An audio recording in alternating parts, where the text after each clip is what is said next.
क़ाल अल्लाहु तबारक व तआला फ़ी शानि हबीबिही मुख़बिरन व आमिरा इन्नल्लाह व मलाइकतहु युसल्लूना अलन नबी या अय्युहल्लज़ीना आमनू सल्लु अलैहि व सल्लिमू तस्लीमा अल्लाहुम्मा सल्लि अला सय्यिदिना व मौलाना मुहम्मदिन मअदिनिल जुद वल करम मनबइल हिल्म वल करम व आलिहि व बारिक व सल्लिम।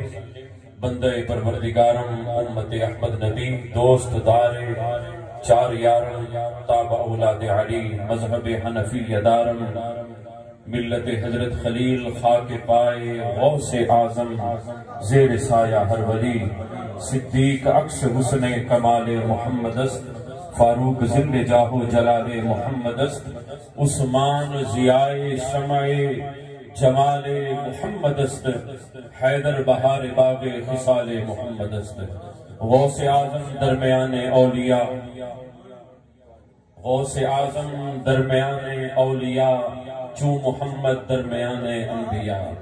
फरिश्ते मदरसे तक पहुंचाने को जाते थे, फरिश्ते मदरसे तक पहुंचाने को जाते थे।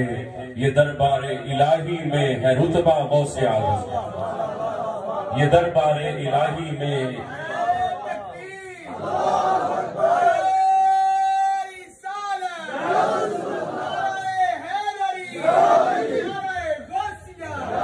फरिश्ते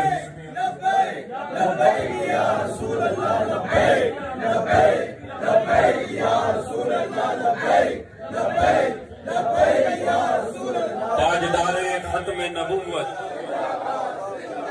फरिश्ते मदरसे तक पहुंचाने को जाते थे। ये दरबारे इलाही में है रुतबा गौसे आजम का। गौसे आजम दीन मन जाने मन, गौसे आजम दीन मन ईमान मन, गौसे आजम जाने जाने पंजतन। और जब दमे आखिर ख्याल आया, जब दमे आखिर ख्याल आया, उनकी रहमत बोल उठी गम न कर हम साथ हैं। अकरबा क्यों रो रहे हो, मैं कोई तन्हा नहीं हूँ, गुलामे गौसे आजम साथ है। हूँ गुलामे गौसे आजम साथ हैं। और आला हजरत वजद में आ गए और फरमाने लगे तेरी सरकार में लाता है रजा उसको शफी। आका तेरी सरकार में लाता है रजा उसको शफी, जो मेरा गौस है और लाडा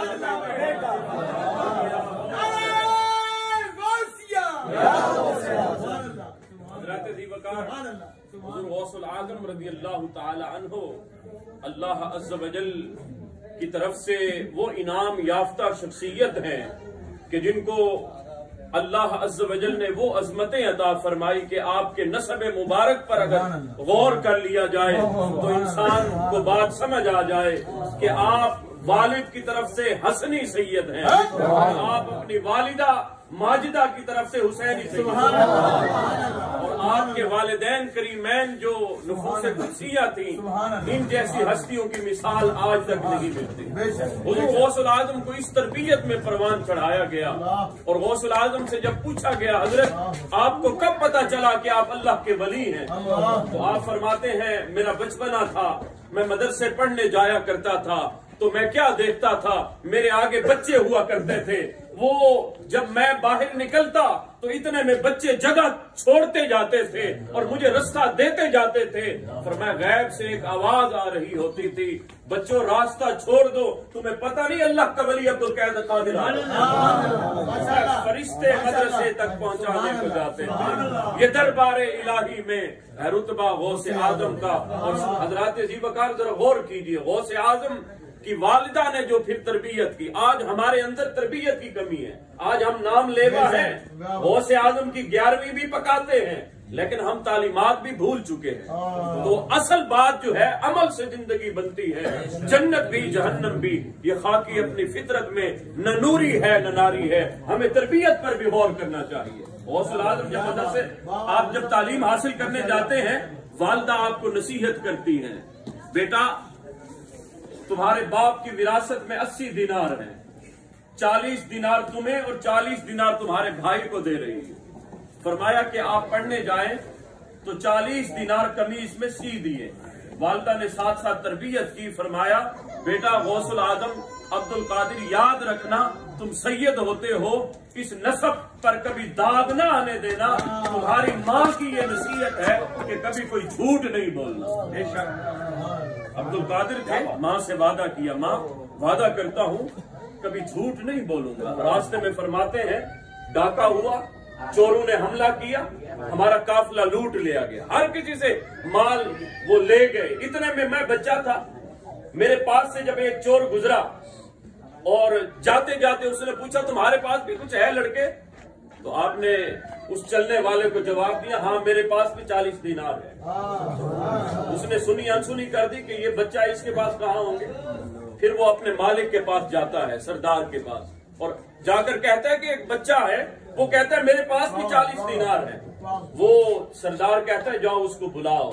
जब अब्दुल कादिर जिलानी अभी बच्चे हैं, अभी वो विलायत के उस दर्जे पर, दरस्तुल इल्म हत्ता सिरतु कुतबा के दर्जे पर अभी फाइज नहीं हुए, लेकिन आप क्या फरमाते हैं, अभी इब्तिदाई मेरी तरबियत के मराहिल थे। फरमाया कि जब उस सरदार ने मुझे बुलाया तो मैं गया, तो उसने कहा कि तुम्हारे पास कुछ है? मैंने कहा हाँ 40 दिनार। कहाँ? कहा ये मेरी माँ ने ये मेरी जेब के अंदर सी कर रखे हुए हैं। फरमाया ये खोलो, इसके अंदर देख लो 40 दिनार। डाकू कहने लगा हर कोई तो माल हमसे छुपाता है, लेकिन तू कैसा बच्चा है कि तू खुद ब खुद आकर बता रहा है? आखिर आलम क्या है, वजह क्या है? तो गौसुल आजम फरमाते हैं मैं जब घर से निकला ना तो मैंने अपनी वालदा से एक वादा किया था। वो वादा क्या कि माँ कभी झूठ नहीं बोलूंगा। तो वो डाकू को जब ये बात सुनी, उसने जब अपने कानों में ये बात उसके कान में पड़ी तो वो इतने में रोने लग गया। कहा ऐ बच्चे, तो इतना बच्चा होकर अपनी वालदा से वादा करता है और उसकी वफा और उसकी लाज रखता है। अरे हमने इतने बड़े हो गए, गुनाह करते करते उम्र गुजर गई, हमने भी अपने रब से कोई वादा किया था, लेकिन आज तक वफा नहीं कर रहे। तो वो डाकू का सरदार कहता है कि ऐ बच्चे तू गवाह हो जा, आज के बाद मैं तुझे ये गवाह बनाता हूं, आज के बाद डाका नहीं डालूंगा। तो गौसुल आजम फरमाते हैं उसके सारे साथी भी इकट्ठे हुए, वो आकर कहने लगे कि ऐ सरदार, अगर डाका भी तेरे साथ डालते थे तो तौबा अगर तू कर रहा है तो हम भी तौबा तेरे साथ ही करेंगे। तो गौसुल आजम फरमाते हैं साहिबान जी वकार कि सबसे पहले मेरे हाथ पर जिन लोगों ने तौबा की वो ये डाकू थे। तो जरा तरबियत देखिए, ये तरबियत है कि सबसे पहली असल जो गुनाहों की जड़ है वो क्या है, ये झूठ है। आज बाप घर में बैठा है, दरवाजा खटका, बच्चे को भेजा और कहा कि जाकर बता दो कि अब्बा घर में नहीं है। तो हजरात जी वकार जरा गौर तो कीजिए, जिस घर में वालिदैन अगर ये तरबियत करेंगे तो फिर औलाद कहाँ सच्चाई का दामन इख्तियार करेगी। हमें सबसे पहले जो है ये इन चीजों पर गौर करने की जरूरत है कि गौसुल आजम की तालीमात क्या है।